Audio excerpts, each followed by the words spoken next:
안녕하세요. 나랑 이서원입니다. 안녕하세요. 이건우입니다. 이 책을 보다 보니까 선생님, 어, 아픔은 고통스럽지만 나를 성장시킨다. 음, 또 이런 멋진 제목이 있습니다. 음, 오늘은 제가 붕대 클럽을 만든 지 8년이 되는 날입니다. 2013년 12월에 처음 붕대 클럽이라는 걸 만들었는데 그때 선생님이 오셔서 정말 감사하게 축사를 해주셨죠. 그리고 2주년 때도 오셔서 축사를 해주셨고 5주년 때도 오셔서 축사를 해주신 걸로 기억하고 있습니다. 이제 8주년인데요. 붕대 클럽은 아픔은 고통스럽지만 나를 더 성장시킨다. 이것을 네 글자로 줄이면 저에게는 붕대 클럽이었거든요. 그렇죠. 그래서 선생님께서 그때마다 참 열어주시는 말씀 또 의미 있는 말씀 해주시는데 8주년을 맞는 우리 붕대 클럽에 한 말씀 축사 좀 부탁드리겠습니다. 이제 8주년쯤 되면 우리 사람들로 치면 이제 초등학교 덜 되잖아. 8살 그러네요. 어, 맞습니다. 초등학교에 들어간다고 하는 것은 이제 사회화 과정에 처음 들어간다는 뜻이에요. 그러네요. 부모 품을 떠나서. 가정에서 있다가 부모의 품을 떠나가지고 처음으로 독립적으로 이제 네네. 사회에 나가는 거예요. 그래서 사회에 나가면 이제 선생님이라는 또 이제 그룹이 있어가지고 우리를 또 이제 교육을 시키잖아요. 네네네. 부모의 교육으로부터 이제 사회 교육으로 올라가는 시기라는 거예요. 네네네. 이제 8주년이 돼가지고 생각해야 될 거는 전에도 내가 작년에는 이래야 되겠다 하는 걸 내가 말한 것으로 기억을 하는데 붕대는 어떨 때 쓰는 거예요? 다치면 그거 이제 감잖아요. 감죠. 네. 그 아픈 곳을 이제 다독여 주는 거거든요. 네. 붕대도 풀 때가 있어야 되는 거예요. 네. 그 이제 8주년 하는 거는 어린애가 집에만 있다가 사회로 나가는 첫발이기 때문에 붕대를 풀고 나가야 돼요. 네네. 거기서 다치면 다시 감으면 될 일이에요. 네. 그러니까 붕대를 감고 사회에 나갈 필요는 없어요. 네.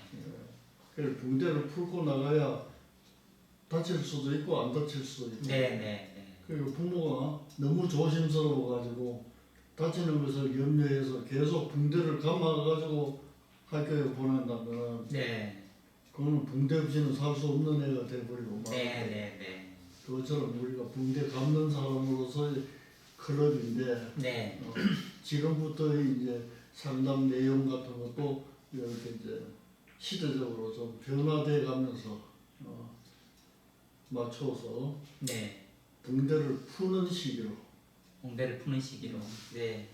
저는 또 선생님 말씀을 금과 옥조처럼 또 잘 실천하는 제자이기 때문에 저는 우리 지금 선생님의 이 축하하는 말씀을 들으시는 우리 붕대 클럽 회원이죠. 회원님들께 이런 말씀을 드리고 싶네요. 지금까지는 붕대를 주로 감는 법, 여러분들의 상처가 있을 때 제가 상담을 통해서 혹은 좋은 원리를 통해서 상처를 위안하고 감아주는 법인데 여러분 이제 8주년 지나고 초등학교 1학년 되셔서 붕대 클럽에도 1학년이 되셨으니까 선생님 말씀을 이제부터 실천을 한번 해보도록 하겠습니다.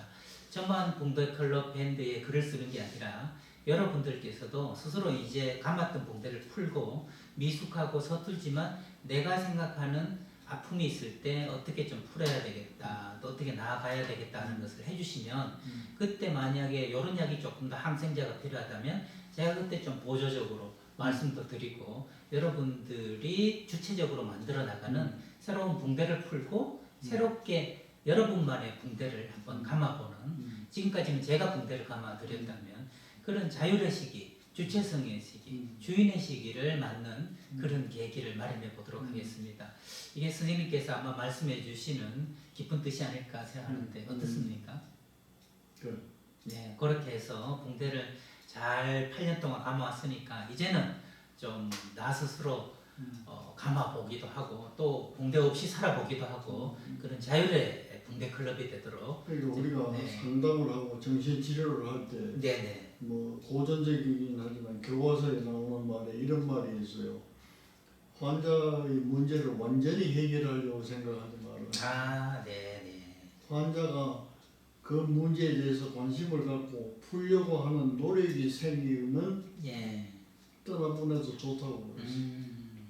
그러나 떠나보낼 때는 당신이 가다가 넘어지면 언제든지 나한테 전화하세요. 네. 이 하트라인을 만들어 두고 예. 가면 자기가 위태위태하게 하더라도 내가 넘어지면 상의할 이서원 선생이 있다.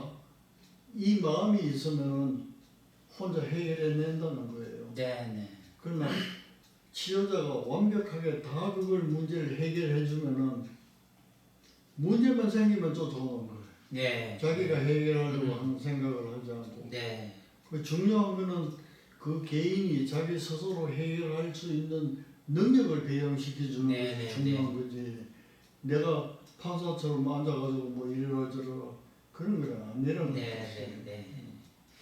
그러면 선생님 말씀을 역시 제가 좀 담아서 당장 여러분이 뭐든지 자율적으로 해라 이러는 것은 아무것도 모르는 사람한테 글자도 안 가르쳐주고 작문을 하라고 하는 거나 같다는 생각이 들어서 당분간은 좀 병행하면서 조금씩 여러분의 자율성을 높여나가는 걸로 이 8주년부터 그렇게 붕대 클럽을 한번 운영해 보도록 하겠습니다. 다시 한번 이렇게 축하해 주시고 네. 매번 도움이 되는 핵심적인 말씀으로 짚어주신 선생님한테 감사드립니다. 네. 이 내용은 우리 붕대 클럽에 그대로 좀 내일 방송을 해서 새로 또 붕대 클럽 분들이 한 20여 분 오시거든요. 그러면 이제 100여 분 가까이 붕대 클럽 가족들이 늘어나게 되는데 그분들이 선생님의 말씀과 즉각적으로 제가 또 그걸 적용하는 이 원리를 가지고 새로운 붕대 클럽 대를 힘차게 출항시켜 보도록 하겠습니다. 또 이 말씀을 들으시는 분들 중에 강복이 누님이라든지 이렇게 우리 댓글 다시는 분들 중에 선생님 붕대 클럽이 뭡니까? 뭐 우리는 모르겠는데 설명 좀 해주시오 하는 분들이 계실 것 같아서 제가 붕대 클럽 설명을 잠시 드려보도록 하겠습니다. 선생님 지금 책에서 제가 인용해서 처음에 말씀드렸다시피 사람 살면서 누구나 크고 작은 아픔을 느끼는 거 아니겠습니까? 그걸 느꼈을 때 내 힘만으로 해결이 잘 안 되고 어떻게 나가야 될지 모를 때 상담가를 찾게 되는데 아시다시피 상담가를 제대로 찾기도 어렵고 또 거기에 상당한 비용이 듭니다. 그래서 상담하는 사람이 한 사람으로서 재능 기부를 해야 되겠다 이런 생각으로 만들게 된 것이 붕대 클럽이고요. 상담가가 진짜 마음의 어려움, 아픔을 가지고 있는 분들을 무료로 상담을 해드리고 그 앞으로도 이런 상처가 다시 재발할 때 어떻게 해야 내가 덜 아프고 덜 힘들게 살 수 있을 것인가에 대한 원리를 저뿐 아니라 함께하는 몇 분들하고 도움을 주자 이런 취지로 만든 것이 마음의 상처를 붕대로 갖는 붕대 클럽이었습니다. 그래서 선생님께도 이제 말씀을 드리고 선생님께서 굉장히 좋은 취지라고 한번 만들어 보라 하셔서 2013년 12월 27일 날 붕대 클럽이라는 걸 처음으로 문을 열었는데 몇 분 오실까 생각했는데 97분이 오셨어요. 거의 100분 가까이 오셔서 그때 물론 제가 교수로 있었기 때문에 제 제자들도 한 절반 가까이 왔습니다만 굉장히 놀랐고요. 사람들이 이렇게 많은 상처를 가지고 있고 상처에 대해서 도움을 받고 싶어 한다. 이런 것을 알게 돼서 한 달에 한 번씩 항상 서울역 혹은 뭐 시청 있는데 공간을 빌려서 그게 한 분이 내가 이런 게 아프다. 또 몇 분이 이런 게 아프다 그러면 그것을 제가 주도적으로 해서 거기 오신 분들의 의견을 묻고 뭐 집단 상담 같은 거죠. 의견을 묻고 제가 또 원리를 정리해보고 중간중간에 또 우리 선생님께서 오셔서 이게 어떻게 나아가면 좋겠다 또 지침도 주시고 그런 세월이 좀 벌써 8년이 됐습니다. 코로나가 한 2년 정도 돼서 오프라인으로 직접 대면으로 만나는 것은 그동안 못 해왔고 제가 붕대 클럽 밴드에서 매일 한 편의 글을 아침 7시가 되면 올렸습니다. 그래서 지금도 월수 금은 여러분 자주 만나다시피 선생님과 저의 대담이 유튜브를 통해서 이제 업로드 되고요. 붕대 클럽 밴드에는 매일 7시가 되면 한 편의 글이 이제 요일마다 코너를 라디오 코너 다르게 하듯이 다르게 해서 지금 업로드하고 있습니다. 그래서 앞으로는 이제 이번 12월부터는 늦어도 내년 1월부터는 줌으로 요즘은 또 온라인으로 이렇게 강의도 하고 만남도 있으니까 제가 줌으로 하는 붕대 클럽 한 달에 한 번씩 하는 것을 저녁쯤에 일정한 요일 예컨대 뭐 수요일 저녁 7시부터 9시까지 혹은 9시 반까지 이렇게 2시간 반가량 소수의 붕대 클럽 회원님을 모집해가지고 거기서 해볼까 이런 생각을 하고 있습니다. 그래서 붕대 클럽 회원은 지금 현재 전체 한 500분 정도 되셨고요. 많을 때는 700분 정도 되셨는데 지금은 열심히 활동하시는 분 중심으로 해서 70분이 활동 중이시고 이번에 새롭게 또 신입 회원이 오셔서 그분들 굉장히 엄선해서 이렇게 모셨습니다. 그래서 한 20여 분 정도에서 90여 분 남짓 2022년에 붕대 클럽을 계속 이어갈 생각입니다. 관심 있으시면 언제든지 말씀해 주시면 그 동기라든지 뭐 저 또 붕대 클럽이 뭐 하는 것이 안내를 드리고 새롭게 참여하실 수 있는 길도 한번 찾아보도록 그렇게 노력하겠습니다. 이상 붕대 클럽 장으로서 저희 붕대 클럽에 대해서 이런저런 안내를 드렸고요. 다시 본연의 자리로 돌아가서 이건우 선생님과 함께 붕대 클럽 그 이야기 말고 이 책에 대한 이야기 또 여러분과 나눌 이야기를 좀 할까 하는데요. 제일 먼저는 붕대 클럽을 어렵게 생각하시지 마시고 네. 거기 모이면 수다 떠는 데라고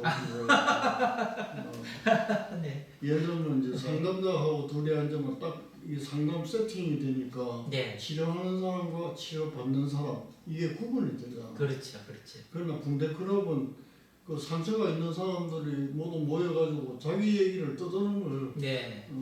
우선 그런 걸 재반응이라고 그러죠. 말해서 좀 위안을 구하고 네. 나만 그런 줄 알았지 저 사람도 그렇구나. 재반영. 그런 상담자까지 가지 않더라도 그 사이에서 스스로 해결할 수가 있어요. 네. 그러니까 오셔서 수다를 많이 떠셔야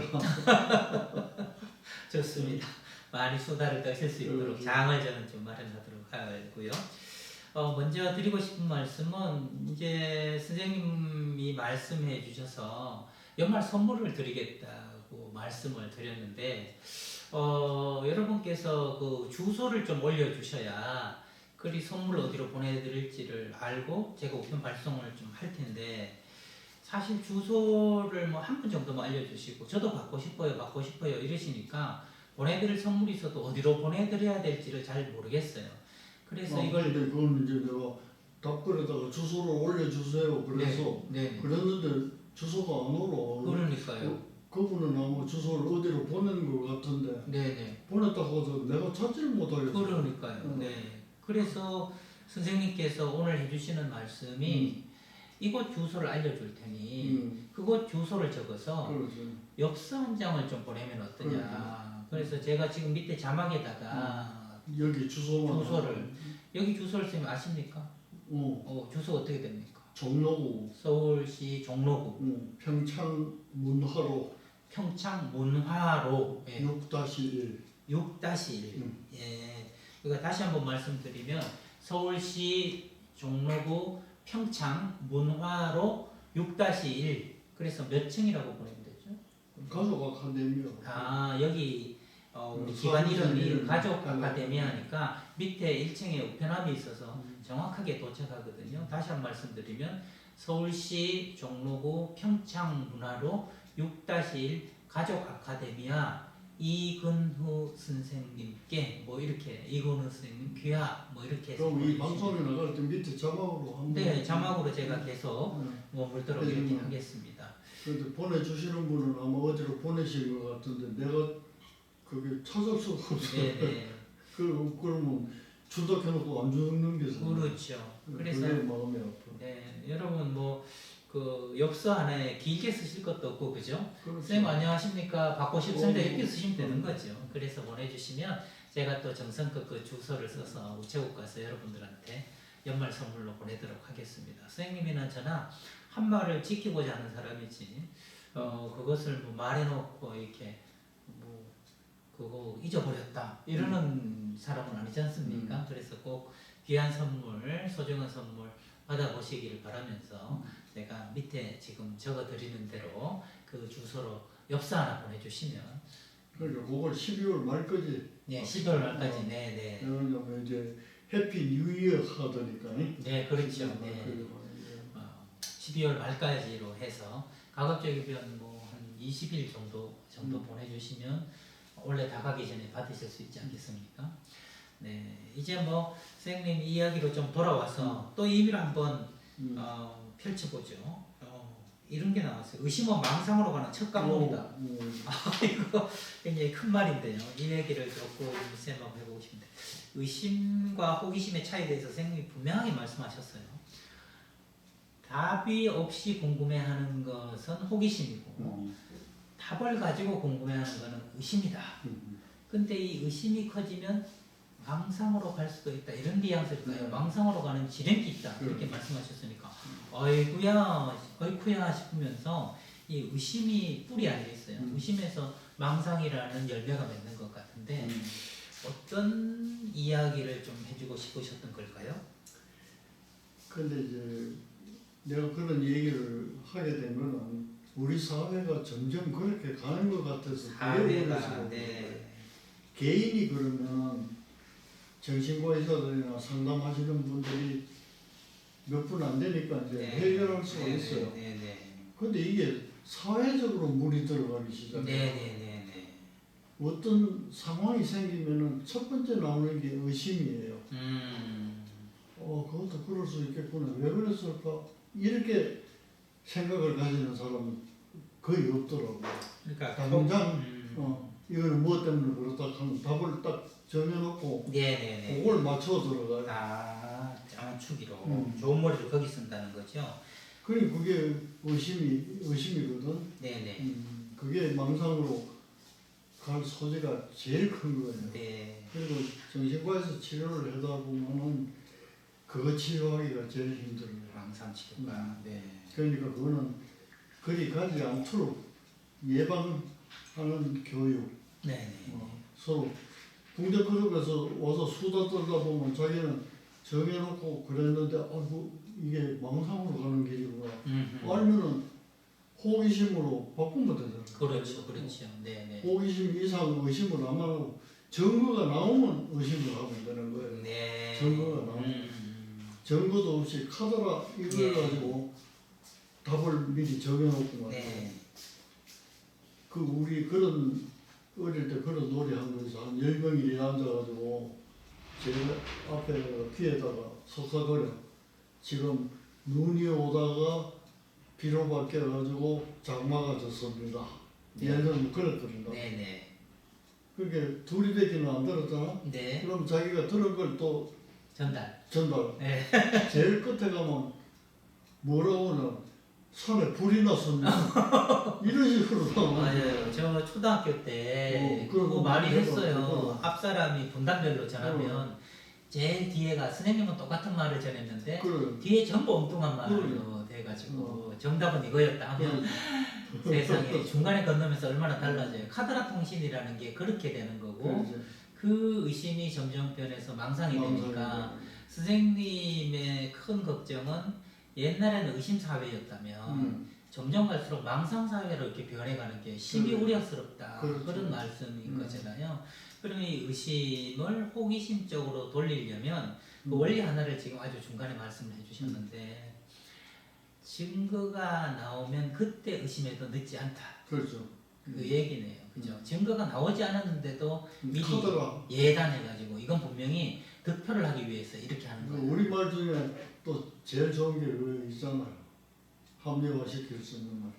불안 땐 꼴뚜기 연기 나래. 네, 아니 땐 아주 막연하지만 그것도 그런 뜻한 말이잖아. 그러네요. 그게 또 부추기는 거. 그렇죠. 부추기는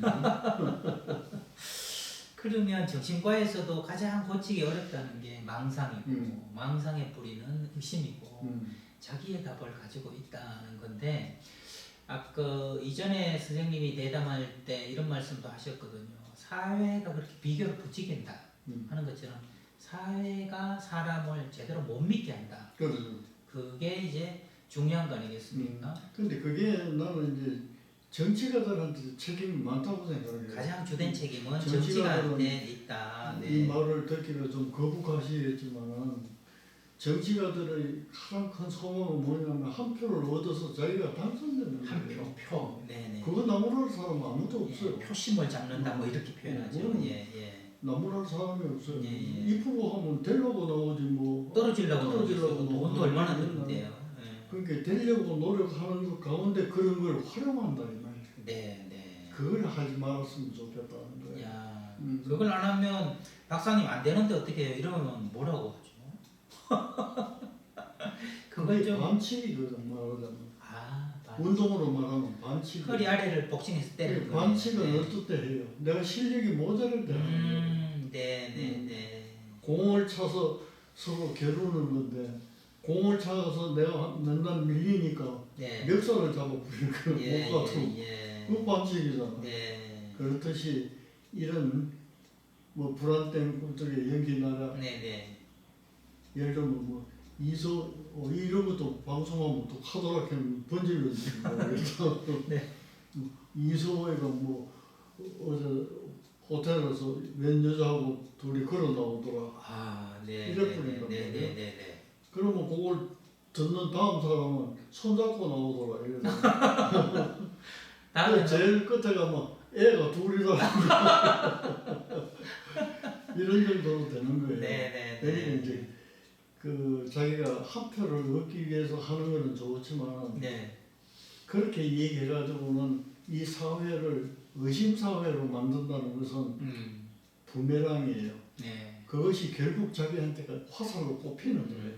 요새 그런 거 보면 많이 있어요. 재밌어.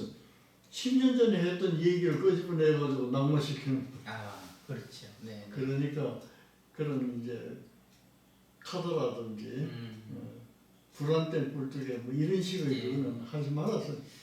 정치가 개인이 그런 소질을 갖고 나오는 사람도 있는데 네. 사회적으로 그렇게 해버리면 안 그렇던 사람도 그럴 수도 있겠구나. 그러게. 난 요새 그런 걸 느껴요.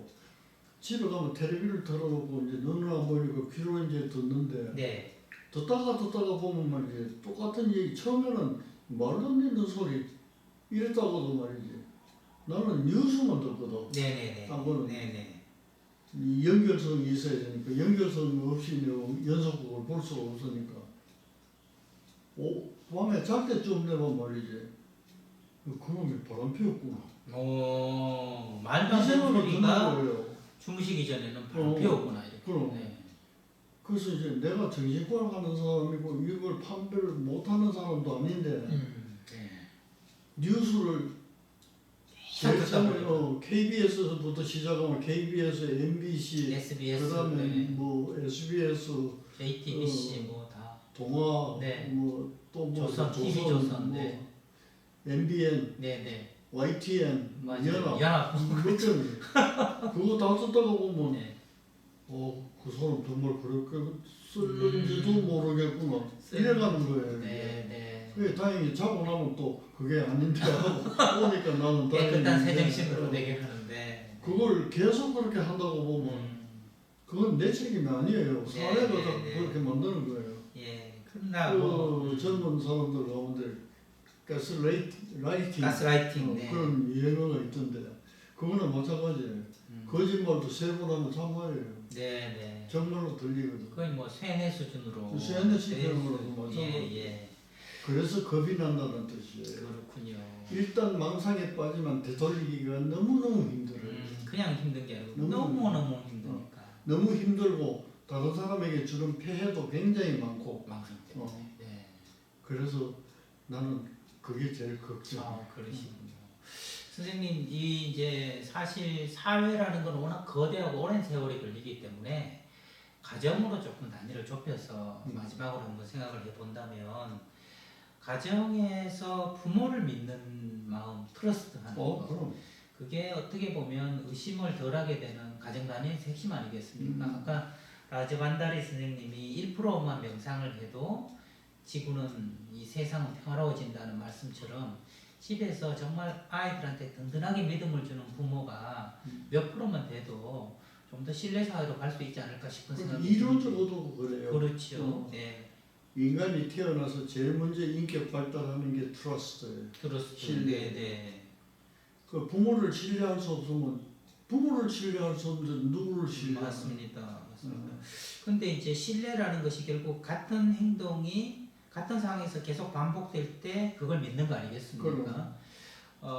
제가 오늘 오면서 선생님 댁에 오면서 책을 뭐 2,000권을 읽은 월계 종합사회복지관의 부장님 인터뷰하는 걸 들었어요. 들었는데 그분 얘기 중에 제일 인상적인 게 뭐냐면 아이들을 책을 읽히고 싶은데 요즘 애들 책을 안 읽는다는 거예요. 책을 애들이 읽었으면 좋겠는데 전부 네. 게임만 하고 유튜브만 하지 책을 안 읽는데요. 그래서 아이들 책을 읽히게 하는 방법을 두세 가지를 이야기를 했는데 첫 번째가 뭐냐면 부모가 책을 읽으라는 거예요. 부모는 TV 보고 게임하고 하면서 너 책 읽어 이러면 아이는 부모를 보고 본받지를 못한다는 거죠. 그래서 그걸 저는 어떻게 알아들었냐면 자기가 하는 말과 자기의 행동이 일치해야 돼요. 네. 이게 약속 아니겠어요. 너 장난감을 다음 달에 뭐 하면 사줄게. 그렇게 얘기했는데 안 사준단 말이에요. 그럼 이 부모에 대한 불신감부터 싹 트면 이게 일반화되면 다른 사람에 대한 불신감으로 이어지지 않을까 그런 생각이 든다는 거죠.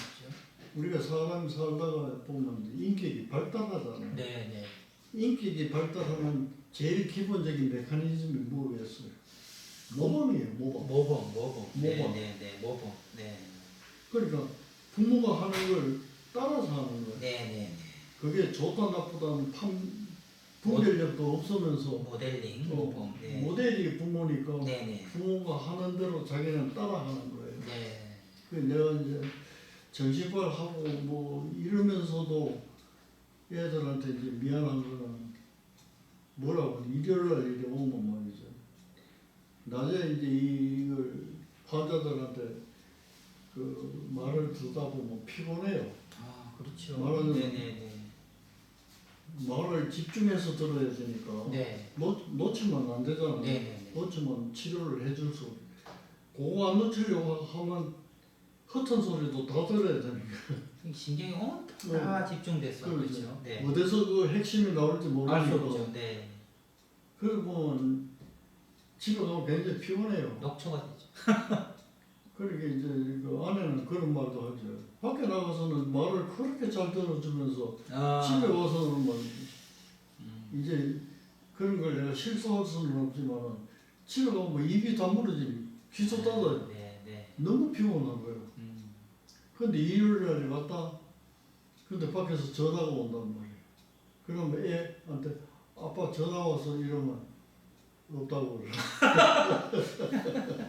내가 그런 적이 있어요. 고백을 하자면.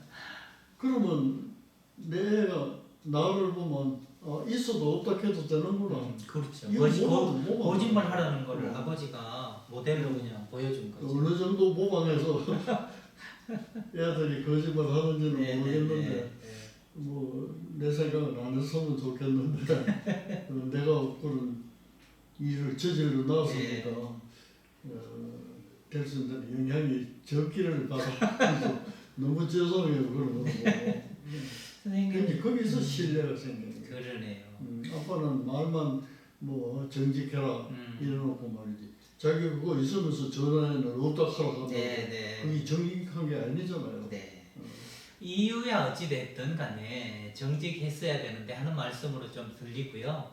결국은 오늘의 키워드는 모범이라는 두 글자로 요약이 되는 것 같은데 우리가 흔히 이제 제가 슬플 때가 선생님 닮고 싶은 어른이 적다라는 얘기를 들을 때 좀 슬프더라고요. 모범이 될 만한 어른이 적다. 그래서 큰 사회적으로 봐도 그렇지만 가정을 놓고 봤을 때 우리 집에서 나는 아빠처럼 되고 싶다. 엄마처럼 되고 싶다 하는 부모님이 한 분이라도 더 늘어나기를 바라면서 그것이 신뢰 구축이 되고 의심에서 망상으로 가지 않는 지름길이 되지 않을까 그런 생각을 해보게 됩니다. 오늘도 선생님 통해서 모범이란 두 글자를 얻게 됐고요. 다시 한번 붕대클럽 축하해 주시고 좋은 길을 또 안내해 주셔서 감사드립니다. 네. 8살 됐으니 수도를 좀 더 활발하게 자유롭게 떨어보도록 하겠습니다. 네. 붕대클럽 8주년을 맞은 너랑 나랑의 저는 지금까지 이성훈이었습니다. 다음 시간에 뵙겠습니다.